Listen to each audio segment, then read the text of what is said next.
คนบ่น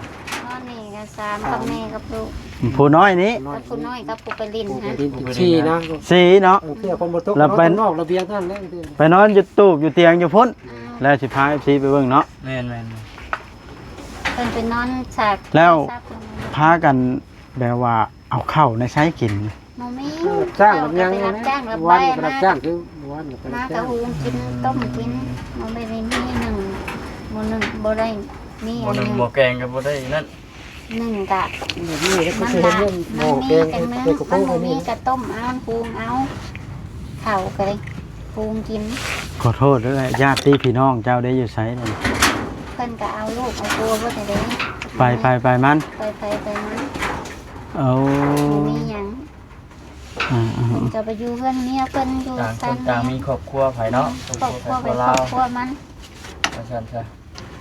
บัดเวลาพาลงฝนตกนี่เบิ่นง่ายเด้ โอ้คุณพ่อมันยังไม่ได้ป้าใบน่ะพก ถ้า ข้างห ไป ลัง ใบปุ๊บเบิดแล้วบ่มีมันอยู่บนเสา ดำลัง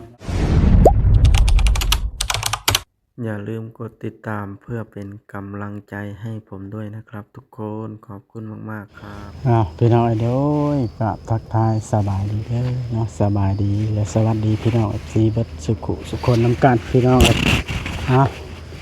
ซึ่งเปิดภาพขึ้นมานี่กันเนาะบริว่ามีครอบครัวหนึ่งที่ทุกข์ยากที่สุดก็ว่าได้เนาะที่ว่ามีคนแนะนำมาก็คือลุงแก้วแล้วเนาะได้มาขออาศัยอยู่ในพื้นที่ญาติพี่น้องซื่อๆนะและลูกเพิ่นกันหลายบ้านพี่น้อง4-5 คนก็คือเห็นนี่แหละทางหลังมันก็เป็นตูบที่ของญาติของเพิ่นละเพิ่นละมาขออยู่อาศัย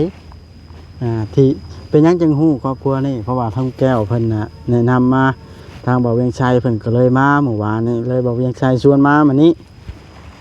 มาถ่ายช่วยกันเพื่อให้ FC ผู้ใจบุญเห็นหลายคนพี่น้องเนาะถ้าเกิดว่ามันเป็นตาซอยเรือเฮาก็สินำเสนอไปให้ FC เบิ่งนะเนาะเฮาก็ถือว่าสุดๆแล้วล่ะลูกหลายคนแล้วก็จักเพิ่นเฮ็ดให้ไสนาอยู่ไสเฮาก็บ่ฮู้รายละเอียดเด้อพี่น้องนี่มีแต่ว่าไปเบิ่งไปชมนํกันเนาะเพื่อบ่เป็นการเสียเวลาพี่น้องเอ้ยปะเฮาสิเข้าสัมภาษณ์กับบ่าวคำพี่น้องน้องบ่จิตอันเดสพี่น้องเอ้ยบ่จิตกับบ่าวคำเรามาอันนี้บ่าวเวียงไสอันนี้สิเป็นพื้นที่เพิ่นไปเบิ่งไปชมน้ำกันพี่น้องรายละเอียดเป็นอะไรเขาต้องไปถามนี่พี่น้องต่อนี่สิเป็นตูบอันนั้นจะซื้อเพิ่นวะ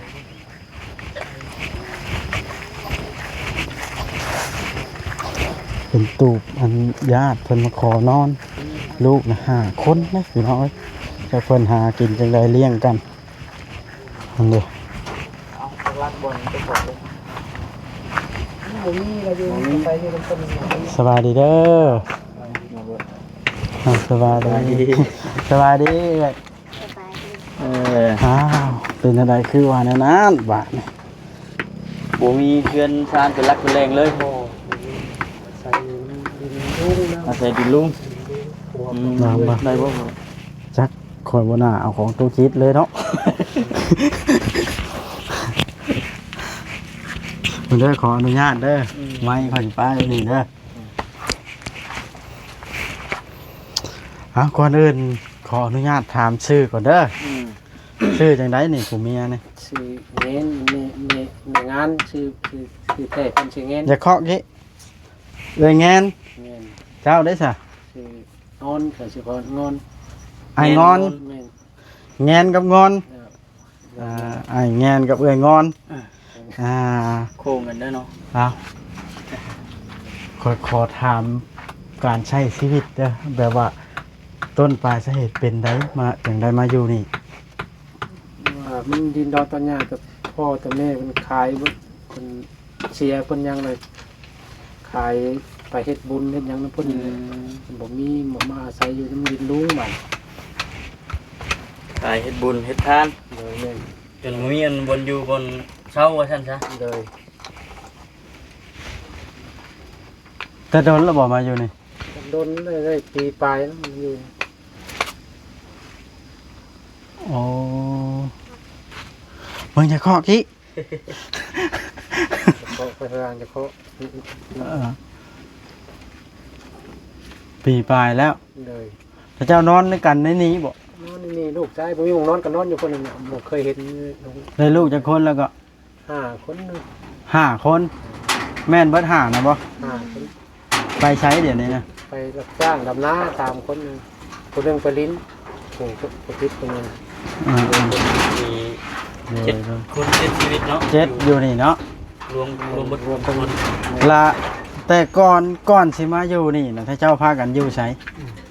ที่เพิ่นเอาครัวเพิ่นบางคนเขาเพิ่นเลิกกันไงเพิ่น โอ้แสดงว่าแม่ห้างลูก5 คนนี่ลูกเมียบ่ เมียแม่น ลูกเจ้าได้จักคนแล้ว ลูกเคยสองคนอยู่พ้นอยู่ยังบ่ได้กับพวกนี้นะ ยังบ่ทันได้ลูกเมียเบิดหานี่เนาะ เลย เออเพิ่นเลิกกับผัวอยู่บ้านต้นเพิ่งแต่ก่อนไปอยู่น้ำผัวบ่เอ่ยงอน เห็น ไปอยู่ เอ้ยแงน เอ่ยแงนอายงอน ไปอยู่ดงไปตัดอ้อยอยู่ดงแหละออกมา ไปอยู่ดงพุทธ ดงมือทางนี้ โอ้ ตัดอ้อยบนทางนั้นออกมา เออ ออกมาแล้วเพิ่นบ่ตัดอ้อยน้ำเพิ่นบ่เฮ็ดเวียกน้ำเพิ่นบ่เฮ็ดตัดอ้อยไปส่วนไปก็บ่ไปแล้วเอามาส่งก็กลับมา โดย ข่อยบ่อยู่น้ำแล้วข่อยกลับมาอยู่บ้านอยู่บ้าน แล้วมาอยู่อันที่ดินนี่เป็น ของเอื้อยของผัวเอื้อย เป็นญาติผัวเอ้ย ของผัวเพิ่นซื้อเองเอื้อยข่อยก็บ่ได้มีหยังมาอยู่น้ำผัวเพิ่นมาอยู่น้ำผัวน่ะเพิ่นซื้อดินละข่อยก็ขึ้นมาอยู่น้ำเขาง่ายขึ้นมาอยู่พี่อยู่คนอยู่น้ำปูน่ะบ่มีที่ดินขายแจกแม่แจกพ่อเพิ่นแล้ว อืม บ่มีหยัง อืม มาหยังก็บ่มี น่าจะกล้าก็บ่มีนะเนาะ บ่มี เอาแบบว่าลักๆแล้วในชีวิตนี่ทรัพย์สินมรดกมีหยังแน่นะขออนุญาต บ่ ถาม มีหยังเลย บ่มีหยังจักอย่างเลย บ่มีหยังจักอย่างเลย โอ้ อ้ายคนบ้านใดซะ คนบ้านนี้ คนบ้านเอ๊ะเมียล่ะ คนบ้านเขาใหญ่มาอยู่ปลายอย่างนี้อยู่เรื่อยผมมี เอ ที่อยู่เนี่ย อ ขึ้นมาอยู่อาศัยอยู่น้ ป้า ำ ลุง ป้าลุง ก็แบ่งกันนอนเนาะหากะปีแรกมาอยู่นี่เนาะนอนอยู่นี่นะ3 คนบ่ นอนนี่ก็3กับแม่กับลูก ผู้น้อยนี้ กับผู้น้อยกับผู้ไปลิน ปลูก ฮะ ดินชี้นะ 4เนาะ เที่ยวคนบ่ตก แล้วไป นอกระเบียงท่านแล้ว ไปนอนอยู่ตูบอยู่เตียงอยู่พุ่นแล้วสิพา FC ไปเบิ่งเนาะ แม่น เพิ่นไปนอนฉาก แล้ว ฉาก พากันแบบว่าเอาข้าวในใช้กิน บ่มี รับจ้างรับยัง ไป ไง รับ นะ จ้างรับ วัน ใบ ก็ มา รับจ้างคือวันก็ไป มา รับ กะ จ้าง หุงกินต้มกินมันไม่ได้มีหนึ่งมันหนึ่งบ่ได้มี ห อั ม้อน ห ห นึ่ นึ่ ง ง หม้อแกงก็บ่ได้นั่น หนึ่งกะ นี่แล้วก็ มัน คือ ละ เรื่องห มั ม้อน แก มี ง กันนึง เป็นกระ มั เพาน ะ บ่มี นี่ กะต้มเอาหุงเอาข้าวก็ได้หุงกิน ขอโทษด้วยญาติพี่น้องเจ้าได้อยู่ไสนั่น เพิ่นก็เอาลูกเอาตัวบ่ได้เด้ ไปมัน ไปมัน เอา บ่มีหยัง อ่า เพิ่นก็ไปอยู่เพิ่นเมียเพิ่นอยู่ ต่างค กัน ต่างมีครอบครัวไผเนาะ ครอบครัวไป ครอบครัว คร ลา อบ ว ครัวมัน ว่าซั่นซะบัดเวลาพาลงพุทตุกนี่เพิ่นง่ายเด้ โอ้คุณทั่วมันยังไม่ได้ป้าใบน่ะพก ถ้า ข้างห ไป ลัง ใบปุ๊บเบิดแล้วบ่มีมันอยู่บนเสา ดำดำเนาะพกทั่วมันอยู่ นั่งเนาะนั่งเนาะ พาก็เอากันปีแรกบ่เจ้ากับเมียนะ เอาปีแล้ว เอาเบิ่งให้มันถือก้มนะ ไอ้งอนเนาะ แม่น เอ้ยแงน เอ้ยเงินอ้ายงอน ชื่อเข้าท่าแล้วเนาะ กันเนี่ย โอ้ อาจจะเป็นบุญวาสนาจูงเข้ามาเกี่ยวกันแล้วนะข้าวน้ำซ้ำปลานี่ก็หาแลกแห้งกินเนาะ ดำให้ดำนะกินไปรับจ้าง แล้วปีนี้ได้จะบ่ได้เฮ็ดนาเป็นของตัวเองเลย บ่ อ๋อ มีอย่างเอาอีกขี้ดินจะถือคนลูก เนี่ยชี้ให้น้ำป้าน้ำยัง มาอยู่นี่เพิ่นบ่ว่ามาขออยู่ที่เพิ่น อา นะ ยุขอบ เพิ่นก็ว่าหันแล้ว ว่าหันแล้วประจักษ์เพิ่นสิไล่นี่ยามใดจักเพิ่นสิให้ยามใดประจักษ์ เจะเว้าจบเจือได้เว้าถ้าเว้าผิดเพิ่นนี่เพิ่นเบิ่งคลิปนี่เพิ่นให้เจ้าใดต้องเว้าความจริงโลดใด จริง ค นะ วาม เนี่ย จริงก็บ่มีหยังเนาะอันนี้มันสิบ่ได้ ข่อยกับบ่มีหยังมาอยู่น้ำเอื้อยก็ซื่อบ่มีหยังเฮ็ดย่าง และบ้านเมืองแล้วก็ในบ้านการจะตั้งเพิ่นห้องรับเอาแล้วว่าถ้าเจ้ามาอยู่นี่แจ้งเพิ่นแล้วบ่ โอ้โหเยอะคนนี้คอยยังบ่ได้ซื้อหามาครบอันนี้เลยคนนี้ก็ไปพูดกันแล้วเอาง่ายมาดินป้าดินลุงนี่ก็ เอา ใส่เพิ่น ต้องแจ้งเพิ่นนำเด้อคันบ่แจ้งบ่ได้แล้วมาอยู่แม่นเพราะว่าหยังสมมุติว่ามีผู้รักผู้ใหญ่เพิ่นอยากช่วยเหลือเพิ่นก็สิถามยับเข้าไปเนาะบอกคำเนาะว่าอยู่แต่เก่าวันอยู่เฮ็ดหยังนอนอยู่ไสกินจังไดหั่นแหละ จะโง่เบ่อยู่ดอกคนอยู่ ขอโทษเด้อเอ้ยหยังก็ เลี้ยง เอ้ยแงนเนาะอันแบบว่าขอถามความหลังหน่อยเด้อบ่ให้หรอว่า เป็นหยังจังปาหยังกับผัวเก่าน่ะจัง ถ้าเพิ่นบ่เฮ็ดเวียกเฮ็ดการเพิ่นบ่ไปตัดอ้อยจักหยังนำ ย้อนทุกข์ยากนี่บ่ เพิ่นตีเพิ่นฆ่าแล้วข่อยก็มา เออ เพิ่นตีเพิ่นให้เพิ่นมาให้อยู่กันเอ็ดมาลงไปอยู่บ้านปัวก็ได้ผู้น้อยนี่3 ปีแล้วครับขึ้นมาแหละตัดอ้อยอยู่ ก็เลย อยู่หยังล่ะ ว่าง่ายๆซะมันบ่ดีให้ละเนาะ มันบ่ดีมันบ่สิสั่งนั่นล่ะส่วนไปตัดอ้อยจักหยังก็เพิ่นบ่ไปมีแต่นอนนั่งกินล่ะข่อยกับเอาผัวมาสิเอาผัวมานอนกินนั่งกินบ่สิบ่เฮ็ดเวียกซอยกัน สิ บ่ เป็นอ้ายขี้ข้านในกำลังดังตอนนี้นี่แหละเนาะเจ้าเบิ่งอยู่ว่า อืมบ่เห็นคลิป การเฮ็ดแบบนั้นละยอมเด้อเนาะ ย้อมข่อยย้อม การ เฮ็ พว ด ก นี่ เพิ่นน่ะ อ่า เรียก บ่ กา ข้าร น บ่เฮ็ด จะได้ดีวะ ยังนี่บ่ข้านอลี ต้องข้านจริงจังว่าจังได้ดีนะ จังหรือได้การพวกเพิ่นบ่ได้เนาะ บ่ได้ คันยังลูกนึ่งข้าวอยู่แล้วบ่ได้ บ่ เนาะ ได้เท่านั้น ให้ ต้อง สิ กี่ นอน ข้าน กิน เลย นั่งกินหยังบ่เฮ็ดหยังอ่ะไปแบบนั้น เอ น่ะ อ นี่ล่ะส่วนไปตัดอ้อยก็บ่ไปเฮ็ดหยังก็บ่ไป เอ ข่อยไปหา ก็เลยเลิกบาด ทำให้ นี้เนาะ ดำมาบัดตีข่อยฆ่าข่อยรับมาแล้วคม ที่ว่า ขับ อย่า มา ห่าง กั กัน นว่าซั่นซะเนาะ มาเอาเงินเอาคำไปเลยไปซื้อกินกลับมาก็บ่มีหยังก็เพิ่นกลับมาแล้วบ่ไปใส่นอนอยู่นั่งอยู่ข่อยละปะข่อยก็เอามือส่งไว้น้ำแม่ เด้อค่อยสิแนะนำเด้อการที่เฮาออกคลิปนี่ ต้องเว้าความจริงเท่านั้น ห้ามมาตัวได้ค่อยได้เพราะว่า ไปตัวเรื่องนี้มันฮู้บ่ได้อยู่ เว้าออกไปนี่มันเห็นทั่วโลก โลกบ่ได้เรื่องจริงเนาะ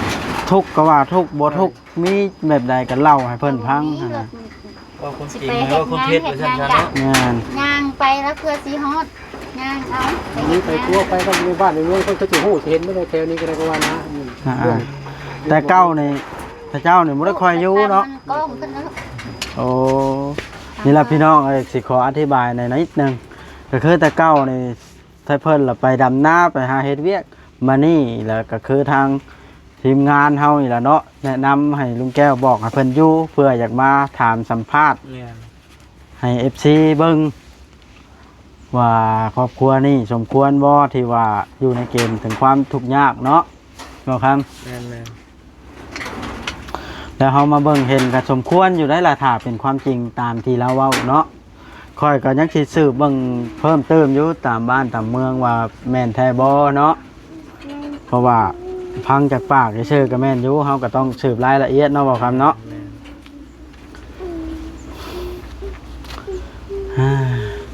หลายคนปานนั้นพากัน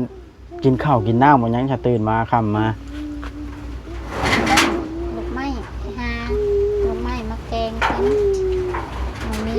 หาลูกไม้มาแกงกินในดอกมันบ่มีข้าวเด้ อืม มันมีอันข้าวได้ถ้วยนึงก็หุงต้มกินหุงกิน ว้า ต้มกัน กับเพื่อนๆก็บ่กุ้มเพื่อนๆก็บ่ มีบ่บางมืออดทานกันอดทานลูกอด บางมื้อก็บ่มีบางมื้อก็อด โอ้กับอดข้าวอะไรพี่น้อง อดข้าวไปหาลูกไม้มาต้มกินกับแก้วบ่มีอะไรมันบ่มีบ่พริกก็บ่มีหยังบัดนี้ ใครมีแต่ยามนี่แหละไปหาดำนาดำนานพอมีอยู่เนี่ยรับจ้างมีมองรับจ้างนี่ว่า รับจ้างรับบาย เป็นว่าช่วงแรงต้ม ช่วงแรกก็ยากเลย ตกลงช่วงแรกแบบบ่มีหยังงานก็บ่ได้เฮ็ด คือว่าลำบากเนาะแม่ว่ายามว่างๆคือเห็นกระป๋องเบียร์เต็มอยู่แถวตู้แถวยังมาได้ใช้ นอนของนอนแค่นั้นแหละ นอนก เขาเก็บมาแต่กลางบ้านเขาสิเก็บไปไว้ขาย โอ้กระป๋องเล็กน้อยไปหาเก็บ พวกฟังถุงมันยังเก็บไว้ขายไว้ยังเลย ก็ แก มั นั่ น น ก็ ก็ ได้ ได้ กูเด้อบ่ได้ยากก็มาเรื่อยเด้อ ก็แต่เมื่อก่อนนี่บ่ได้นอนได้นี่พากันอยู่ใส่ก็ ไปหา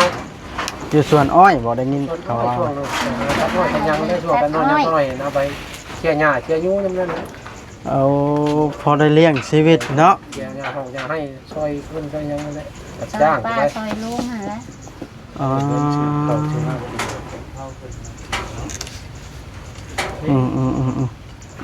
คือว่าพอสมควรขออนุญาตเบิ่งทั้งในได้บ่ เจ้าได้ โอ้โหที่นอนเจ้าได้สะอันนั้นบ่ นอนแต่นี่เลยแม่นคือนอนปากเลยนะ อ่า ก็นอนฝนมาตกมันยังก็นอนแถวระเบียงข้างนอกไปเลย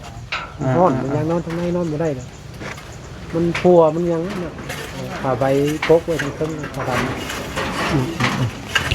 แล้วน้ำในได้สะสะ น้ำให้ก็กินน้ำสั่งน้ำสั่งไม่รังเสื้อนั่นแหละ โอ้น้ำสร้างกับน้ำสร้างเพิ่นบ่นี่ น้ำสางเพิ่นเลย เอาคือว่าบ่ธรรมดาเนาะปัดต่อลูกนะจักปีผู้ใหญ่สุดนะ 13 ปีเองแหละพวก ผู้ใหญ่สุดนะ ไปหารับจ้าง3 คนนึง แพทย์ 2 คนเนี่ยก็ว่า 13 ปี 13 ปีปลายยัง ผู้ใหญ่สุดน่ะเนาะ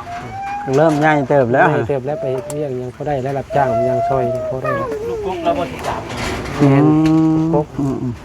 3 ปีปลายแล้ว 3 คนน่ะไปดำนาได้แล้วเนาะ ทำหน้าให้ ได้แล้ว เขาได้อันดูแห้งพอกับแม่ว่าซั่นซะเนาะ มุ่งมิ่งเนี่ยคือบ่เห็นไปใช่ นี่มุ่งมิ่งกัน ผู้ เนาะ ฟาดทั้งนอกคนกลางน้องทั้งนอก ก็บ่ได้กลางโคกอยู่คนกันเป็นน้อง ลูก3 คนไปนอนอยู่พุ่นบ่ หมูมีหอนมุ่ง นอนอยู่นี่สิ ที่ โอ้ มุ่งกับบริการค่ะว่ายุ่งครบอยู่ ทำมาค่ะค่ะกลมหัว ผ่าเอ็นมุ่ง เอาค่ะ แม่ว่ากลางเว้นนี่เคยมีบ่อยู่ร่วมกันจนเบิดคู่คน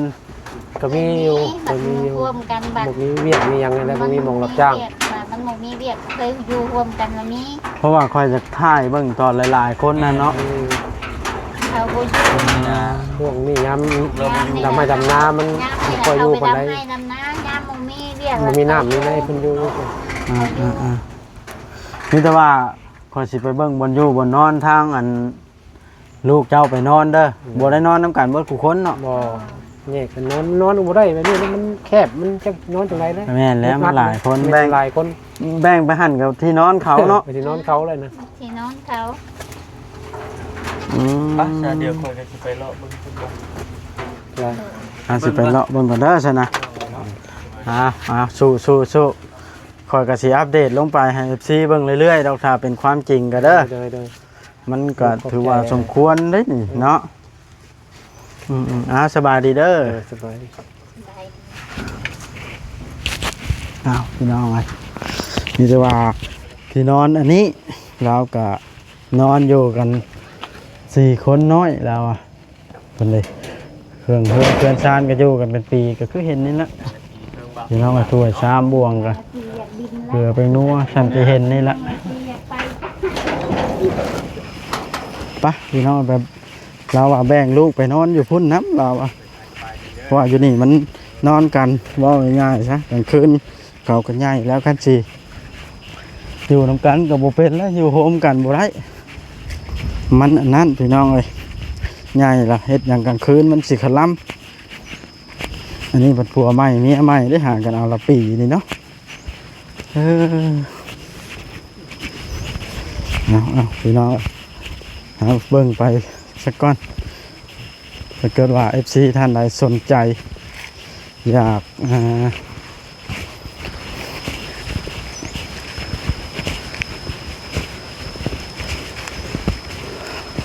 ช่วยเหลือกะนั้นติดต่อมาเด้อพี่น้องซื้อผ้าห่มแพรปก